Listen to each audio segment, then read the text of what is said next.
Hello, আসসালামু আলাইকুম দর্শক বন্ধুরা। আজকে আমি আপনাদেরকে নিয়ে চলে এসেছি কলকাতার অ্যাপোলো হসপিটালে। আর আপনারা জানেন বর্তমানে আপনারা যারা বাংলাদেশ থেকে ইন্ডিয়াতে আসতে চাচ্ছেন মেডিকেলের জন্য, তো মেডিকেল ভিসার একটা আপডেট আপনাদের সামনে এসছে।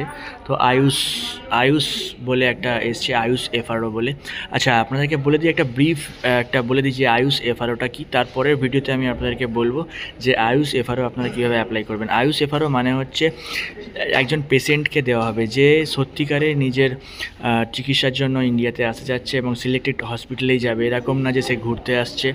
এখন ট্যুরিস্ট ভিসা পাওয়া যাচ্ছে না, অনেকে মেডিকেল ভিসা নিয়ে কাশ্মীর ঘুরতে আসছে, অনেকে ডাবল এন্ট্রি ভিসা এখন বন্ধ, তো অনেকে মেডিকেল ভিসা নিয়ে এম্বাসি অ্যাটেন্ড করতে আসছে। তো এই সবের জন্য মেডিকেল ভিসাতে নতুন আপডেট শুরু হয়।